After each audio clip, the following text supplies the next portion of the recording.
दोस्तों, यदि कोई भी व्यक्ति गौतम बुद्ध के अष्टांगिक मार्ग और उनके शिक्षाओं को सही से समझने के बाद उसे अपने जीवन में अपना ले तो उसके दुखों का अंत होना निश्चित है। गौतम बुद्ध लोगों के दुखों से उदास होकर, दुखी होकर लोगों की भलाई के लिए अपना राशि ठाठ बाट छोड़ वन में तपस्या करने चले गए। मात्र 6 वर्ष के घोर तपस्या के बदौलत वो ज्ञान प्राप्त कर लिया, जिसे प्राप्त करने के लिए अनेक साधकों को पूरी जिंदगी तपस्या करनी पड़ी, फिर भी उन्हें वह ज्ञान प्राप्त नहीं हुआ। तपस्या के बाद उन्होंने मानव कल्याण हेतु अष्टांगिक मार्ग बताया। यह अष्टांगिक मार्ग ही है जिसको अपनाने के बाद लोगों के दुखों का अंत हो जाता है। आज के इस वीडियो में संक्षेप में भगवान बुद्ध की जीवनी और उनके तपस्या के फलस्वरूप प्राप्त ज्ञान, जो मानव कल्याणकारी है, बताने की कोशिश की गई है। आशा करता हूँ बुद्ध जयंती पर बनाया गया यह वीडियो आपको अवश्य पसंद आएगा। यदि वीडियो पसंद आए तो लाइक तो कर ही सकते हैं। दोस्तों, मैं हूं एनपी सुशील और आप इस वक्त देख रहे हैं अपना पसंदीदा चैनल नागा 3am @333। आइए जानते हैं सबसे पहले बुद्ध पूर्णिमा या गौतम बुद्ध की जयंती।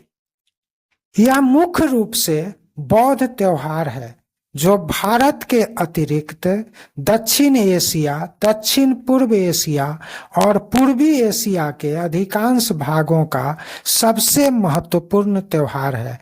यह त्योहार राजकुमार सिद्धार्थ गौतम के जन्म की याद दिलाता है।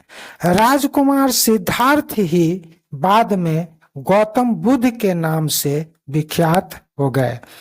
इन्होंने ही बौद्ध धर्म की स्थापना की थी। आइए जानते हैं गौतम बुद्ध की जीवनी।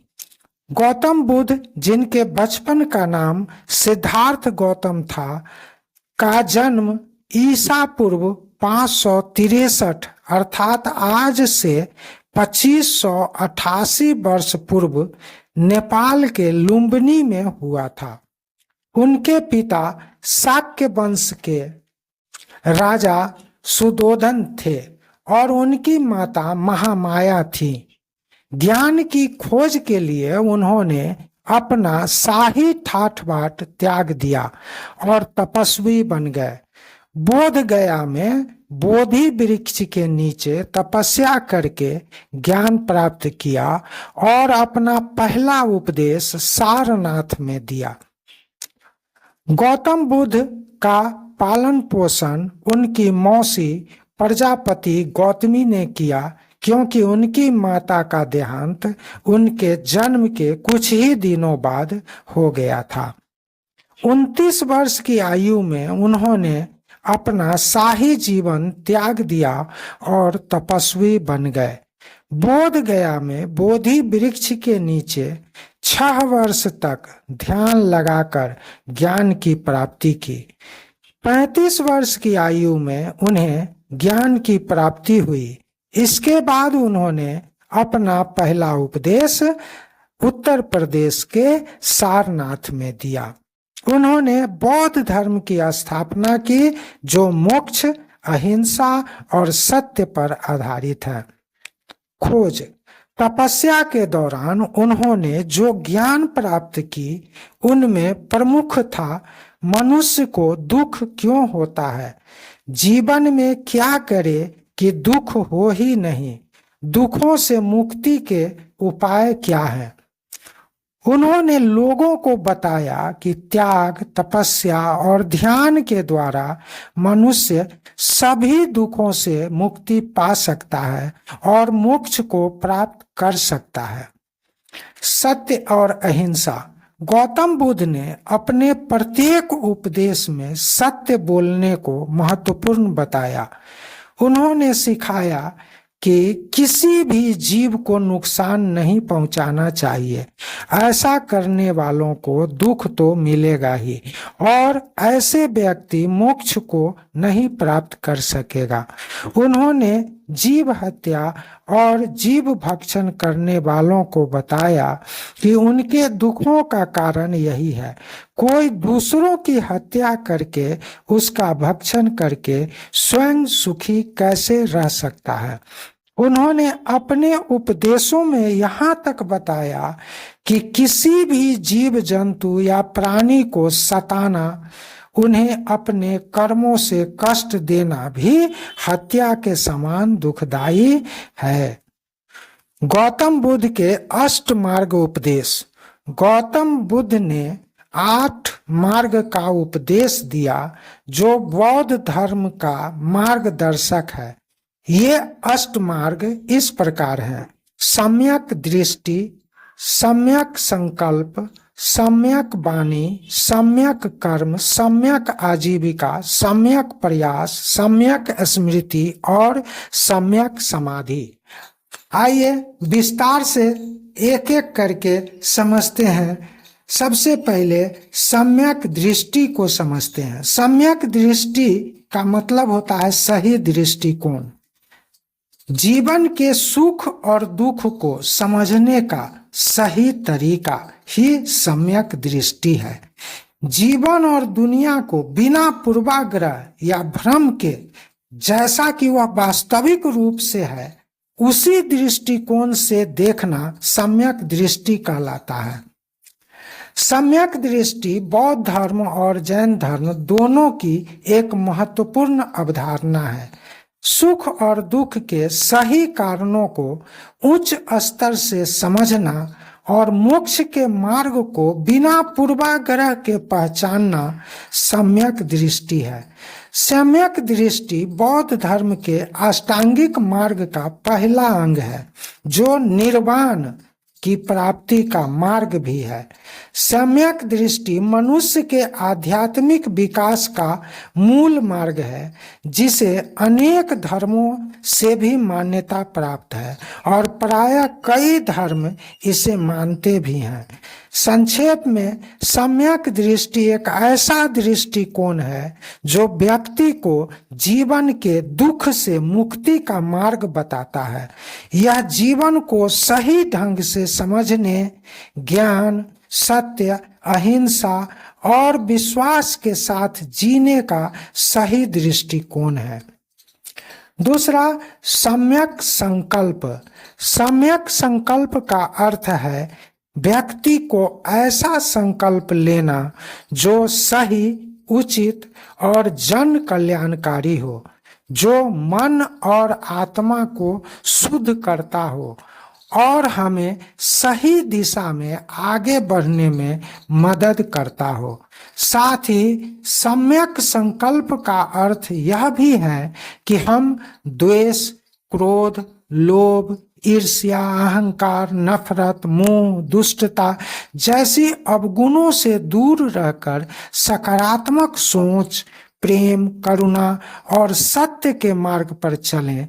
किसी पर झूठा आरोप न लगावें, किसी के बारे में दुष्प्रचार न करें, अफवाह आदि न फैलाएं। तीसरा, सम्यक वाणी। सम्यक वाणी का अर्थ है सही भाषण, यानी व्यक्ति का वाणी शुद्ध, सत्य और जनहित में हो। वाणी में कठोर भाषा का समावेश न हो, व्यर्थ की बातें न की जाए, चुगली न की जाए।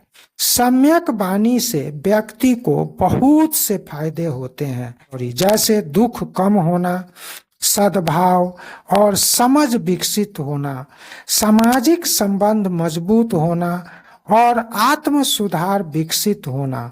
और सबसे बड़ा लाभ यह होता है कि व्यक्ति सदा सकारात्मक सोचता है, जिससे उसका सर्वांगीण विकास होता रहता है।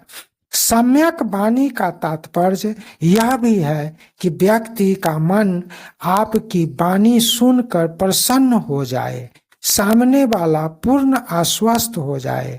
अपने दुखों का बखान करना, किसी की शिकायत करना, किसी से मिलकर अपना दुखड़ा सुनाना आदि असम्यक वाणी है। मनुष्य इससे बचकर ही रहे, तभी सुखी रह सकता है। हमें हमेशा याद रखने की जरूरत है कि गौतम बुद्ध ने व्यक्ति के दुखों को अंत करने का उपाय बताया था।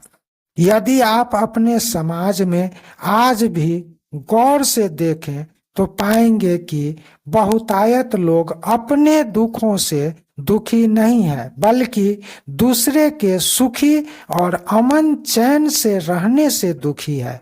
ऐसे व्यक्ति दुष्ट प्रवृत्ति के होते हैं और अपने अंदर के अवगुणों के कारण दुखी रहते हैं। अगला, सम्यक कर्म। सम्यक कर्म का अर्थ है ऐसी आजीविका का चयन करना जिससे किसी मानव, पशु, पक्षी या पर्यावरण को नुकसान ना हो, किसी को चोट ना पहुंचे, वातावरण प्रदूषित ना हो, चोरी करना, हिंसा, असंवैधानिक भाषा का प्रयोग करना, दुराचार, चुगली करना, व्यर्थ की बातें करना आदि असम्यक कर्म कहलाता है। व्यक्ति के दुखों का एक कारण असम्यक कर्म भी है। सम्यक आजीविका। सम्यक आजीविका का अर्थ है न्यायपूर्ण, संवैधानिक और अहिंसक कार्य करके अपने घर परिवार का भरण पोषण करना, ना कि अन्यायपूर्ण, असंवैधानिक और हिंसक पेशा करके भरण पोषण और परवरिश करना। असम्यक तरीके से उपार्जित धन का नाश होना तो तय है ही, साथ ही ऐसे धन से भरण पोषण करने से व्यक्ति को सदा ही असफलता का सामना करना पड़ता है। कुछ असम्यक कार्य है चोरी, बेईमानी, झूठ बोलकर धन कमाना, धोखा देकर धन उपार्जित करना, नशे का सामान बेचकर धन उपार्जित करना, व्यभिचार से धन उपार्जित करना, रिश्वत लेकर किसी का धन हड़प कर या किसी का भया दोहन यानी ब्लैकमेल करके उपार्जन करना असम्यक कार्य है, जो सदा ही दुखदायी होता है। कुछ सम्यक आजीविका के उदाहरण हैं खेती करना, व्यापार करना, शिक्षा देना, चिकित्सा करना एवं संवैधानिक और नैतिक कार्य करना। नेक्स्ट, सम्यक प्रयास। सम्यक प्रयास का अर्थ है सही दिशा में प्रयास करना, स्वस्थ विचारों को विकसित करना, स्वस्थ भावनाओं को विकसित करना, अस्वस्थ विचारों को रोकना, अस्वस्थ भावनाओं को दबाना, सकारात्मक विचारों को विकसित करना, नकारात्मक विचारों को दबाना। सम्यक प्रयास को अपनाने वालों को दुखों का सामना नहीं करना पड़ता है। सम्यक स्मृति। सम्यक स्मृति एक महत्वपूर्ण अभ्यास है जिसे अपनाकर व्यक्ति अपने जीवन में अधिक ध्यान, शांति और जागरूकता प्राप्त कर सकता है। स्मृति का अर्थ है याद रखना। सम्यक स्मृति का व्यापक अर्थ है अपनी चेतना को स्थिर रखना, बिना पूर्वाग्रह के चीजों को जैसा है वैसा ही देखना, वैसा ही मूल्यांकन करना।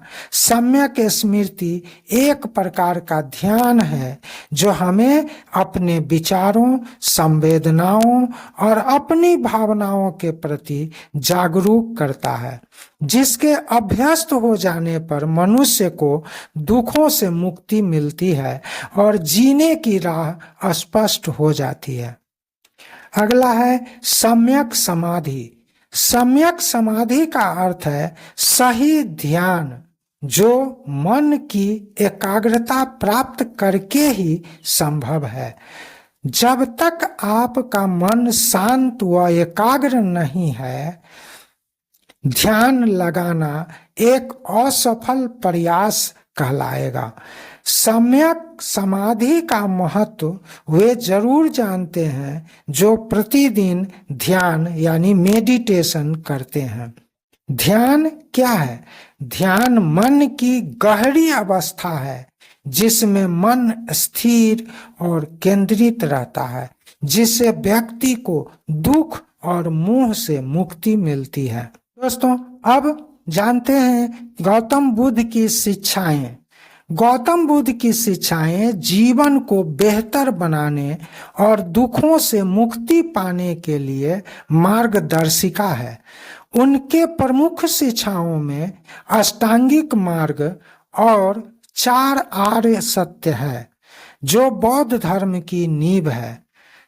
तो सबसे पहले 4 आर्य सत्य क्या है, इसको जानिए। पहला आर्य सत्य है दुख। प्रत्येक व्यक्ति को दुख और कष्ट का अनुभव होता है, यह एक आर्य सत्य है। दूसरा आर्य सत्य है दुख के कारण का सत्य। दुख का कारण सांसारिक मोह और इच्छाएं हैं। यदि व्यक्ति मोह और इच्छा पर काबू पा ले तो उसे किसी दुख का अनुभव नहीं होगा। तीसरा, दुख के निवारण का सत्य।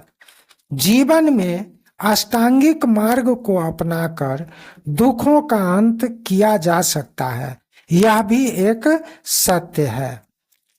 और चौथा, दुख के अंत का सत्य। यह भी सत्य है कि दुखों का अंत हो सकता है। यदि दुख के कारणों को ही समाप्त कर दिया जाए तो दुखों का अंत हो ही जाएगा। गौतम बुद्ध ने अपने पहले ही उपदेश में बताया कि दुख के बारे में अच्छे से जान लेने के बाद ही सुख मिल पाएगा। जीवन में दुख तो आएगा ही, क्योंकि दुखों को स्वयं मनुष्य ही न्योता देकर बुलाता है। और ऐसा वह क्यों करता है? अज्ञान के कारण। इसलिए पहले अच्छी तरह दुख के कारणों को जान लिया जाए, तब उन्हें दूर करने का मार्ग अपनाया जाए। बुद्ध कहते हैं कि इस संसार में एक भी व्यक्ति ऐसा नहीं मिलेगा जिसे कोई न कोई दुख नहीं है। इसके निवारण का उपाय है सदा हर परिस्थिति में खुश रहना। दुख स्वतः भाग जाएगा। आप जितना इच्छा यानी तृष्णा को बढ़ाएंगे उतना दुख पाएंगे। आपके दुखों का एक कारण किसी से उम्मीद करना भी हो सकता है, अतः किसी से उम्मीद ही मत करें, दुख नहीं होगा। यदि प्रत्येक मानव अष्टांगिक मार्ग का पालन करे तो उसे दुख क्यों होगा। दोस्तों, अब जानते हैं गौतम बुद्ध की जयंती इस साल कब है। गौतम बुद्ध की जयंती 2025 में 12 मई सोमवार को मनाई जाएगी। बुद्ध पूर्णिमा बौद्ध धर्म का एक महत्वपूर्ण त्योहार है। यह पर्व गौतम बुद्ध के जन्म, ज्ञान प्राप्ति और महापरिनिर्वाण का याद दिलाता है। 80 वर्ष की आयु में यानी 483 ईसा पूर्व यानी आज से लगभग 2508 वर्ष पूर्व उनकी मृत्यु कुशीनगर में हो गई।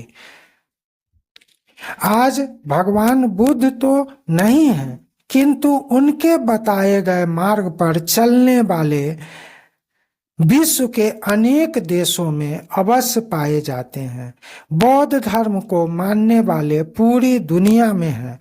विश्व की कुल आबादी का 7% लोग बौद्ध धर्म को मानते हैं। 4 देशों कंबोडिया, म्यांमार, भूटान और श्रीलंका का राष्ट्रीय धर्म ही बौद्ध धर्म है। इसके साथ ही थाईलैंड, लाओस, मंगोलिया और जापान में इस धर्म को विशेष धर्म का दर्जा प्राप्त है, जबकि बौद्ध धर्म Cambodia, Japan, Myanmar, Bhutan, Sri Lanka, Thailand, Laos और मंगोलिया में बहुसंख्यक धर्म है। कुछ देशों जैसे चीन, Hong Kong, Macau, Singapore, Taiwan, Vietnam, रूस, दक्षिण कोरिया, नेपाल और भारत में बौद्ध धर्म को मानने वालों की संख्या अच्छी खासी है। यदि प्रतिशत आबादी की बात करें तो कंबोडिया में 97%, थाईलैंड में 94.5%, म्यांमार में 88%, श्रीलंका में 70%, जापान में 36.5%, दक्षिण कोरिया में 23%, मलेशिया में 20%, चीन में 18.5%, वियतनाम में 15% आबादी बौद्ध धर्मावलंबियों की है, जो विश्व की कुल आबादी का लगभग 7% है। भारत के किन राजाओं ने बौद्ध धर्म को अपनाया और इसका प्रचार प्रसार विदेशों में भी किया? मौर्य वंश के महान सम्राट अशोक, उनके पुत्र महेंद्र और पुत्री संघमित्रा ने बौद्ध धर्म का प्रचार प्रसार विदेशों में जाकर किया। कुषाण साम्राज्य के शासक कनिष्क का योगदान भी सराहनीय था। उन्होंने बौद्ध धर्म को प्रचारित प्रसारित करने हेतु अनेकानेक मठों और स्तूपों का निर्माण करवाया। अन्य राजाओं में हर्षवर्धन तथा पाल वंश के राजाओं का योगदान सराहनीय था। पाल शासकों ने शिक्षा के प्रचार प्रसार के द्वारा बौद्ध धर्म को संरक्षित करने का महत्वपूर्ण कार्य किया। उन्होंने विश्व प्रसिद्ध नालंदा विश्वविद्यालय और विक्रमशिला विश्वविद्यालय जैसे बौद्ध शिक्षा केंद्रों को बढ़ावा दिया, जबकि कुमारगुप्त ने नालंदा विश्वविद्यालय की स्थापना की। गौतम बुद्ध के प्रमुख स्मारक महाबोधि मंदिर, बोध गया बिहार, सांची स्तूप, सांची मध्य प्रदेश, रामाभार स्तूप, कुशीनगर उत्तर प्रदेश और धौलीगिरी स्तूप भुवनेश्वर उड़ीसा में है।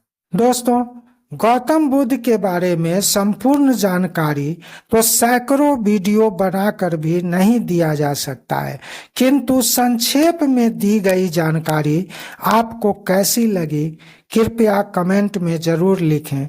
यह भी जरूर लिखें कि आप कहां से वीडियो देख रहे हैं।